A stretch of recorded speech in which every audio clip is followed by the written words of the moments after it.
everyone, welcome back to Vlogmas. This is day 12, I believe.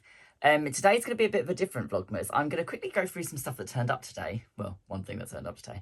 And then I'm going to reveal to you my collab with the lovely So Do It Emma. Well, Emma from So Do It Emma. I will link her channel down below if you want to go and see her video for the collab.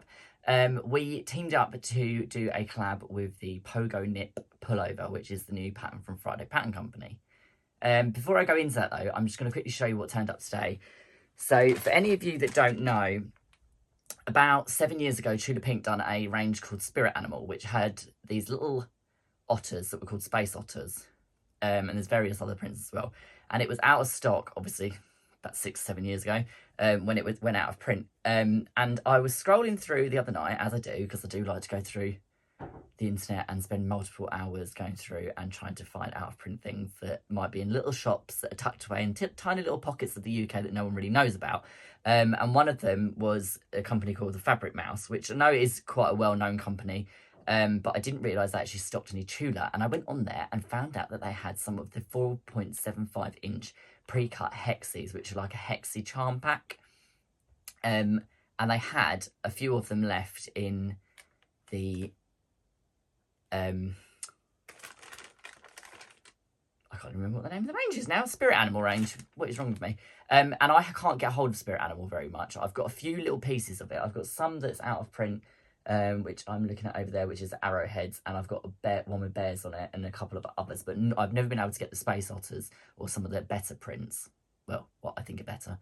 So I went on there and I found out that they had these 4.75 inch charms, and this one here you can actually see has got the I'll never get that back on again.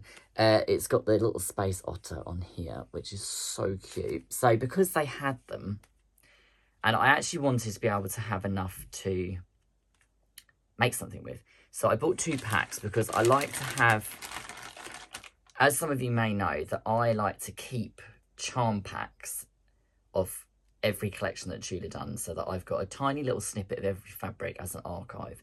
So I've got a whole stack of them over there, and the ones that I couldn't get charm packs for, I've got jelly rolls, and if I can't get a jelly roll, then I get a layer cake.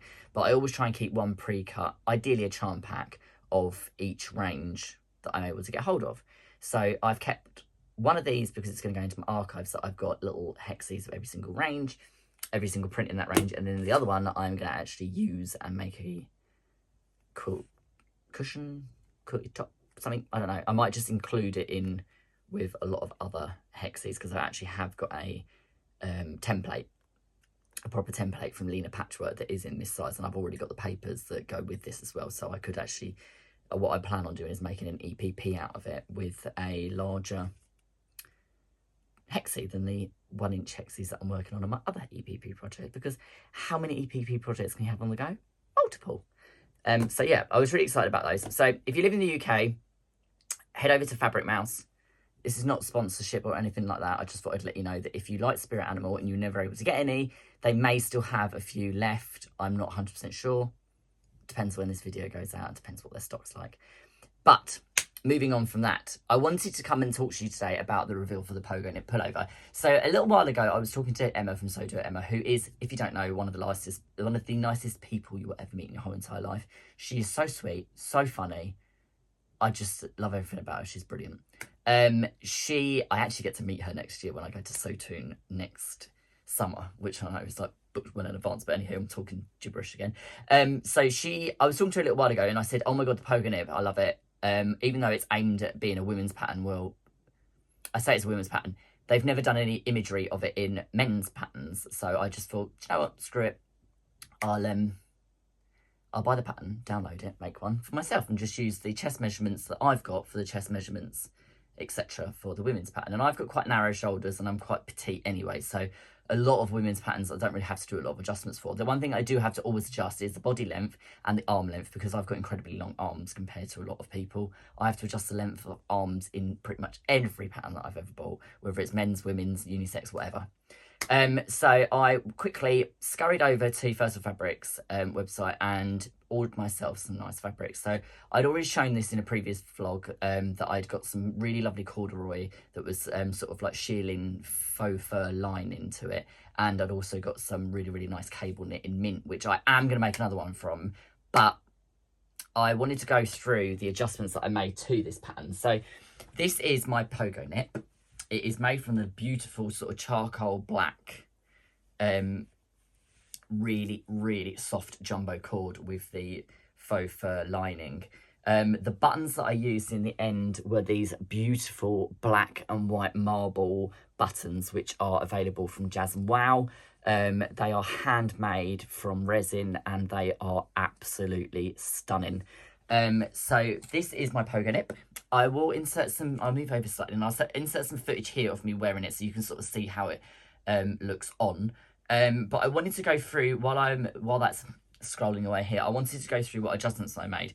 So I did a few different adjustments to this.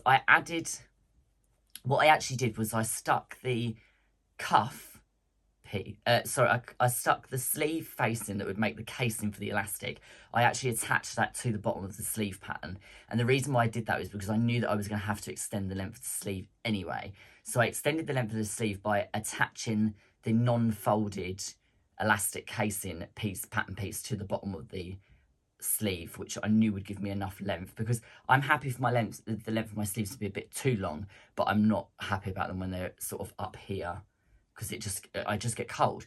So I extended the length of the sleeves by attaching the actual elastic casing pattern piece to the sleeve piece, and then I actually then used the sort of like equation of 80% of the arm opening to make myself some nice cuffs from ribbon, because I like to have a proper cuff.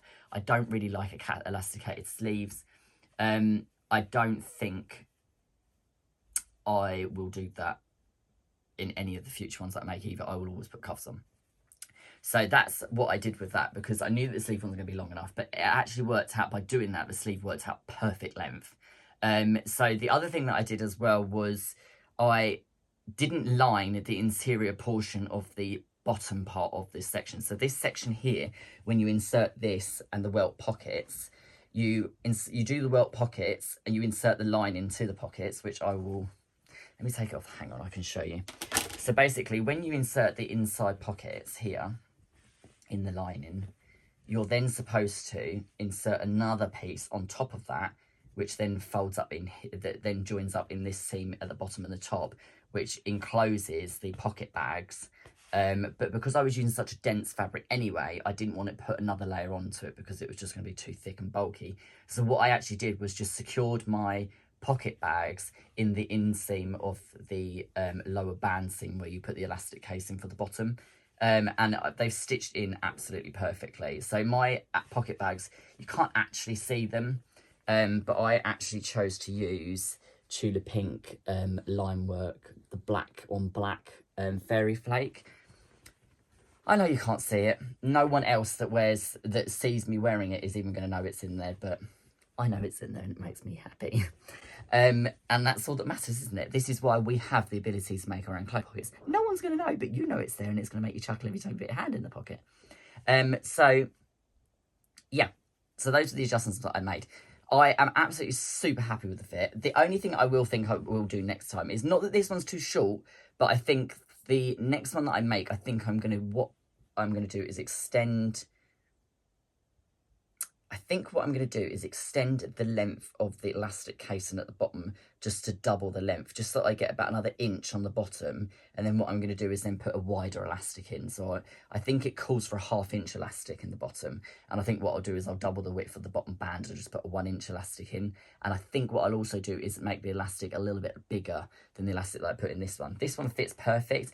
And surprisingly, the one thing that I was worried about was the fact that because it has got that elasticated bottom, I was worried that it was going to ride up and sort of try and seat itself under my rib cage. Doesn't do that. It doesn't budge at all, which I think as well is a lot to do with the fact that it's got a really, really nice texture to the actual fabric that it's made from. So the next one that I make, I think I'm just going to extend that band a little bit just so that it comes down that fraction lower where I'm more comfortable with where it sits. But I'm super, super excited about this pattern. It is such a great pattern. I absolutely love the adjustments that I made to it. it's made it a really, really wearable garment for me. And now I am going to quickly hop over and I'm going to go and find out what Emma did with hers, because I cannot wait to see what she's done. She was one of the pattern testers for the Pogonip, I believe. And when she made the first one, it was her that I saw that I thought, I have to make that. It's an excellent pullover, jumper, sweatshirt, however you want to call it. This is more like a coat, really, actually. I can actually wear this out as a outerwear garment. The next one that I make out of the mint green cable knit will be sort of like more of a slouchy jumper. So I think I may size up on the next one as well, just to give myself a little bit more of a slouchy, roomier finish. But I just wanted to come on today and just share that with you. If you haven't gone and seen Emma's, please go and have a look at hers. Now, I will link her channel down below. Her channel is So Do It Emma. She's going to be releasing the video exactly the same time as this one. So hop over and go and see what she's got to say. And I will see you all soon. Happy Vlogmas Day 12.